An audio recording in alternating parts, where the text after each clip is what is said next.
नमस्कार, आप देख रहे हैं अपना बिहार और आपके साथ मैं हूं विवेक। थोड़ी थोड़ी शराब पीने की छूट देने की मांग करने वाले जीतन राम मांझी के बयान पर मुख्यमंत्री नीतीश कुमार ने दो टूक कहा है। नीतीश कुमार ने कहा कि बिहार में शराब इम्पॉसिबल है। सब इम्पॉसिबल है, एक बात हम बता दें, सब लोग फिर से संकल्प लिए, सब लोग हाथ उठा करके फिर संकल्प लिए और उसी में से कोई कुछ बोलते हैं तो विचित्र बात है। बिहार के मुख्यमंत्री नीतीश कुमार ने पूर्व मुख्यमंत्री जीतन राम मांझी को दो टूक जवाब दिया है। नीतीश कुमार ने कहा कि बिहार में शराब इम्पॉसिबल है, ना तो शराब की छूट मिलेगी और ना ही शराबबंदी की समीक्षा होगी।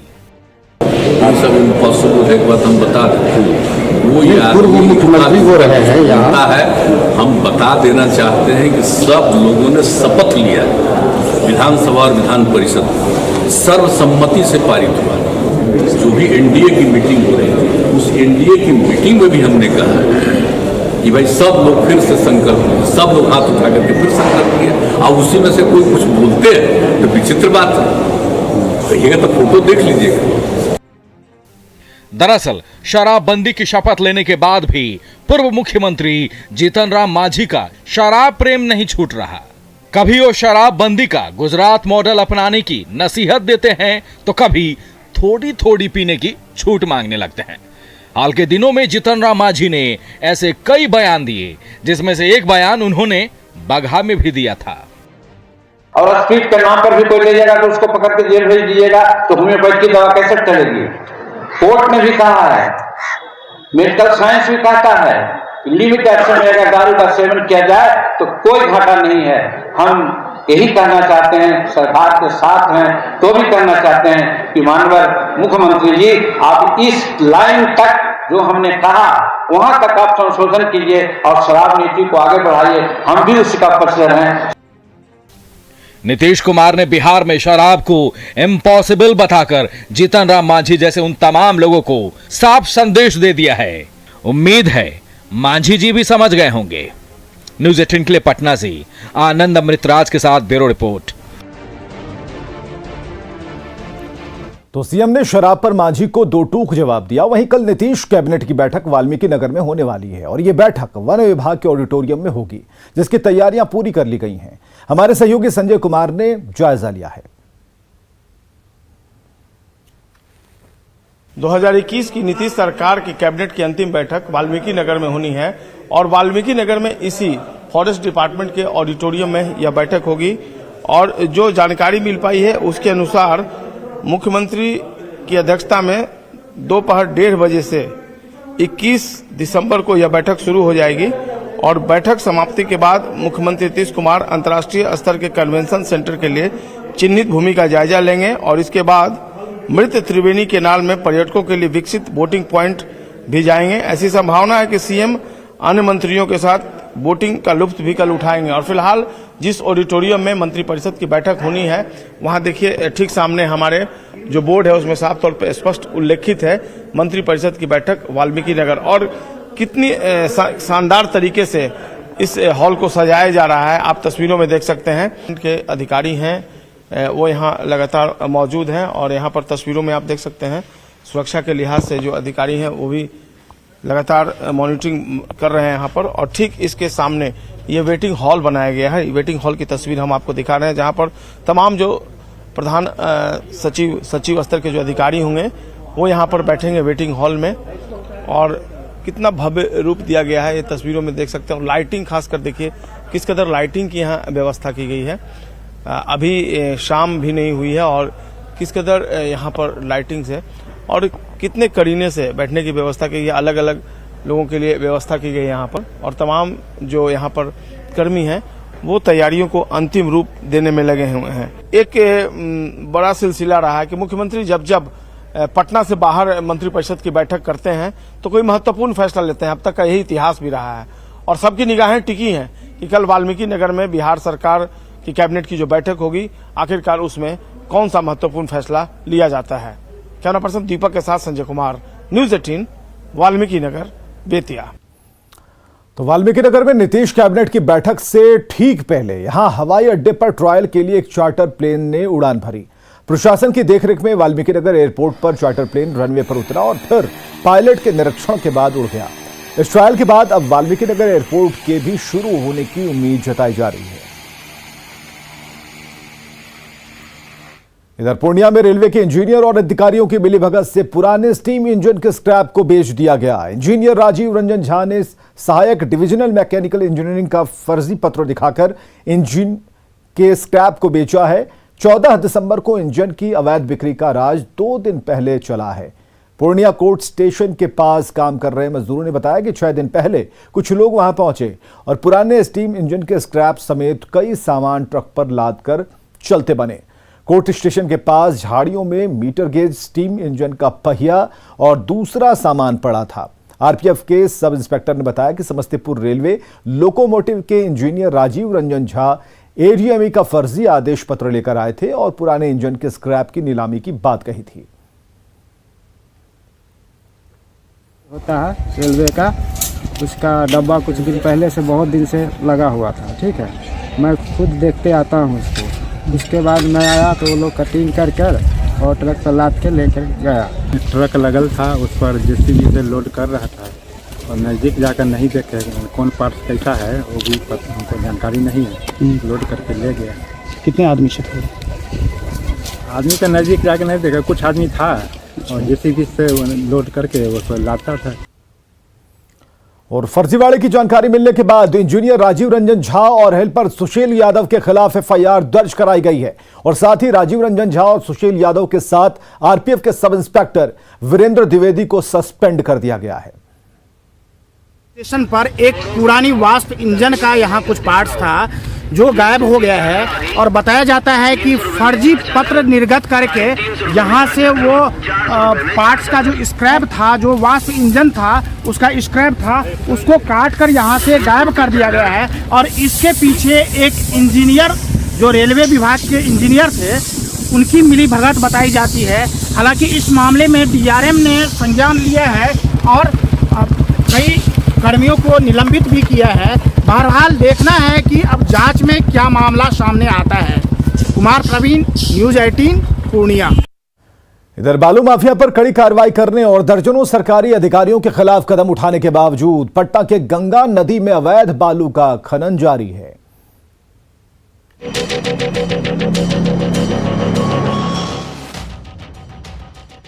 आसमान सी नीली नीली इन तस्वीरों को देखिए। देखने में भले ही किसी हॉलीवुड मूवी का सीन लग रहा हो, लेकिन वास्तव में यहां लूट हो रही है। लूट पीले सोने की, जिसे आप बालू के नाम से जानते हैं। रेत के लुटेरे गंगा का सीना चीरकर बालू का अवैध खनन कर रहे हैं। जो तस्वीरें आपको हम दिखा पा रहे हैं, सैकड़ों की संख्या में नाव है, दूर दूर तक केवल ये नावें नजर आ रही हैं, ये बोट नजर आ रहे हैं। और देखिए एक एक बोट पे 10-10 की संख्या में जो लोग हैं वो गंगा से बालू उत्खनन कर रहे हैं। ये लूट किसी दूर दराज इलाके में नहीं बल्कि बिहार की राजधानी पटना में हो रही है, जिसे आप जेपी सेतु पर खड़े होकर नंगी आंखों से देख सकते हैं। फिर से देखिए एक बार। 1 2 3 4 5 6 7 8 9 10 ही नहीं, सैकड़ों की संख्या में नाव के जरिए गंगा में बालू का अवैध खनन किया जा रहा है। वो भी तब जबकि इस रास्ते से अधिकारी से लेकर विधायक और मंत्री तक आते जाते हैं। इन्हें किसी का डर नहीं है। इस वक्त हम जेपी सेतु पर खड़े हैं। ये जो जेपी सेतु है इस पर हर वक्त गाड़ियों का आना जाना लगा रहता है। मंत्री, विधायक, प्रशासनिक अधिकारी, पुलिस अधिकारी, तमाम लोग, कई गाड़ियां जो है यहाँ से गुजर रही हैं। और क्या उनको ये तस्वीर नजर नहीं आती है? पटना जिला प्रशासन को यह तस्वीर नजर नहीं आती है? पटना के एसएसपी को, पुलिस प्रशासन के आला अधिकारियों को यह तस्वीर नहीं नजर आती है? जिस राजधानी पटना में एसपी से लेकर डीजीपी तक बैठते हैं उन्हें तस्वीर नजर नहीं आती है? कई अफसरों पर कार्रवाई हुई, इन बालू माफियाओं पर क्यों नहीं कार्रवाई हो रही है? ये हाल तब है जबकि अवैध बालू खनन को लेकर न जाने कितनी कार्रवाई हुई। बालू माफिया से साठ गांठ के आरोप में दारोगा से लेकर एसपी तक नप गए, फिर भी बालू का अवैध खनन नहीं रुका। न्यूज़ 18 के लिए पटना से ही संजय कुमार की रिपोर्ट। इधर गोपालगंज में सरेराह छात्रा को चाकू मारने की घटना के बाद मांझागढ़ के प्रतापपुर में भारी बवाल हुआ। आक्रोशित लोगों ने आरोपी के घर में तोड़फोड़ की, सारे सामान में आग लगा दी। पुलिस ने आरोपी को गिरफ्तार कर लिया है, लेकिन अब भी गांव में तनाव का माहौल देखते हुए भारी संख्या में पुलिस बल की तैनाती की गई है।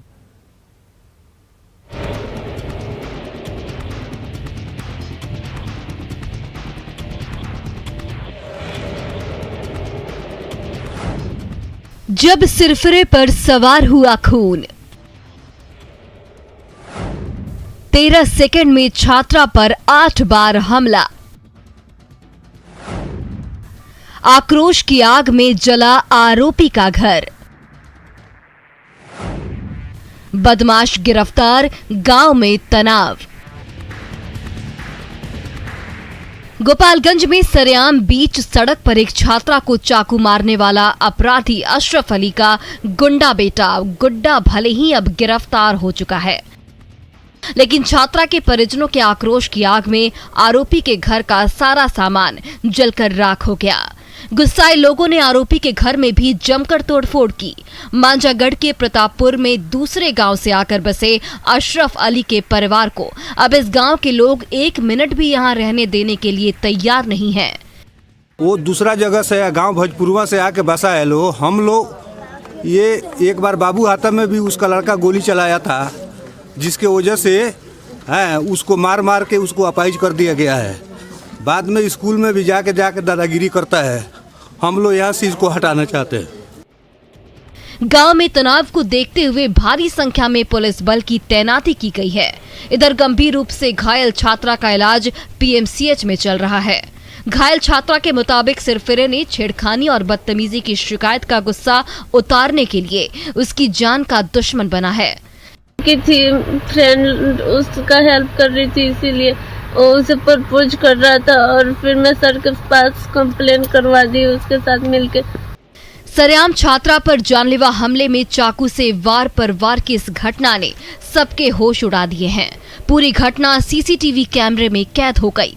पहले से रोड के साइड में 4 लड़के खड़े थे, तभी 3 लड़की को एक साथ आते देख काले जैकेट में अशरफ अली का बेटा गुड्डू आगे आया और एक छात्रा को पकड़कर ताबड़तोड़ चाकू से वार करने लगा, जिसे देख लड़की की दोनों साथी चिल्लाते हुए जान बचाकर भाग गई। बाद में कुछ लोग पहुंचे तो लड़की को बचाने की कोशिश की। इस दौरान भी ये हमलावर डर कर भागने के बजाय फिर से हमला कर फरार हो गए थे। गोपालगंज से न्यूज़ 18 के लिए गोविंद की रिपोर्ट। और वहीं इस घटना के बाद गांव में जहां तनाव व्याप्त है, वहीं पीड़ित छात्रा के नाना ने आरोपी को फांसी की सजा देने की मांग की। और अधिक जानकारी दे रहे हैं हमारे गोपालगंज संवाददाता गोविंद कुमार। यह मौजूद है गोपालगंज के माझा थाने के प्रतापपुर गांव में और यह वही प्रतापपुर गांव है जहां पर कल छात्रा को सरेआम चाकू मारकर घायल कर दिया गया था। ये जो रास्ता आप देख रहे हैं, यह रास्ता विद्यालय की तरफ जाता है, मकतब की तरफ, और पास में ही एक कैमरा है, सीसीटीवी कैमरा मकान में लगा हुआ, जिसमें यह पूरी वारदात कल कैद हो गई। इस घटना के बाद हालांकि पुलिस ने जो आरोपित युवक है उसकी गिरफ्तारी कर ली। हालांकि उसके बाद से जो गाँव में आज पूरे दिन बवाल हुआ, ग्रामीण जो है काफ़ी आक्रोशित है। यहाँ पर आरोपी जो युवक है गिरफ्तारी हुई है, उसके नाना है, हम उनसे बात करते हैं वो क्या चाहते हैं, आखिरकार ये घटना क्यों हुई अभी तो हम नहीं जानते। आपका वो पोता था? हाँ, तो नाती है, नाती है। क्या चाहते हैं आप? हम चाहते हैं उनको मार देना चाहिए। क्या कार्रवाई होनी चाहिए? उसको फांसी चढ़ा देना चाहिए। तो आखिर इस तरह की फिर घटना ना हो, इसको लेकर क्या करना चाहिए? बिल्कुल नहीं होगा, वही एक तो है वैसा हरामी। आप बुजुर्ग है, गाँव के रहने वाले, बिल्कुल बस दोबारा ना हो, क्या करनी चाहिए? उसको फांसी चढ़ा देना चाहिए।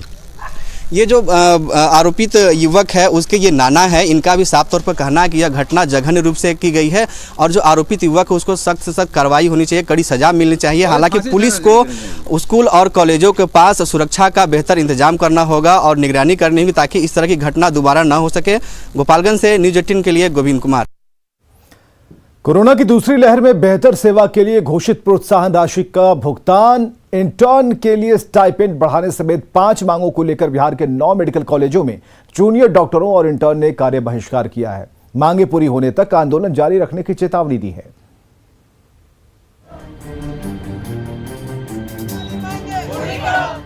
बिहार के मेडिकल कॉलेजों में एक बार फिर जूनियर डॉक्टर और इंटर्न अस्पतालों में मरीजों का इलाज करने के बजाय सड़कों पर प्रदर्शन करते दिखे। गले में आला, हाथों में पेन और इंजेक्शन लेकर भागने वाले डॉक्टर अपनी मांगों की तख्ती थामे सड़कों पर उतर आए हैं, जिसका असर ये हुआ है कि कई अस्पतालों में मरीज इलाज के लिए तरस गए। बावजूद इसके जूनियर डॉक्टरों ने मांगे माने जाने तक अस्पतालों में सेवा देने से साफ मना कर दिया है। हमारी हड़ताल लगातार जारी रहेगी अनिश्चितकालीन, जब तक कि सरकार की तरफ से कोई लिखित बात ना आए सामने। क्या आज आप लोगों ने?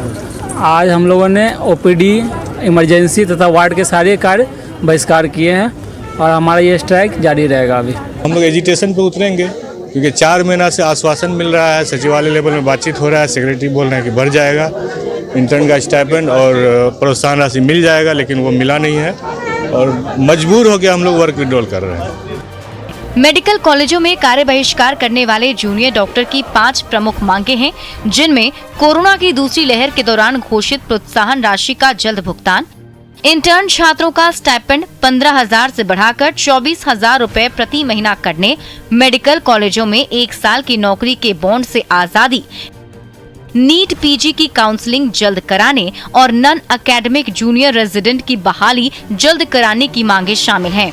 यूं तो राज्य के 9 मेडिकल कॉलेजों में जूनियर डॉक्टरों ने कार्य बहिष्कार का दावा किया था, लेकिन मुजफ्फरपुर के एसकेएमसीएच में इसका कोई असर नहीं दिखा और जूनियर डॉक्टर आम दिनों की तरह काम करते दिखे।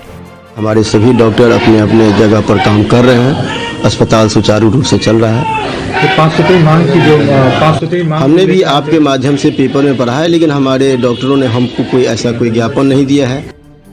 जूनियर डॉक्टरों के कार्य बहिष्कार के पहले दिन ही कई अस्पतालों में स्वास्थ्य व्यवस्था पर सीधा असर दिखा। कई जगहों पर मरीज और उनके परिजन इलाज के लिए परेशान दिखे। ऐसे में अगर जूनियर डॉक्टरों का आंदोलन लंबा खींचता है तो इन अस्पतालों में स्वास्थ्य व्यवस्था और चरमरा सकती है। Bureau report, news 18। और एक छोटे से अंतराल के बाद जरूर देखिए जोहार झारखंड।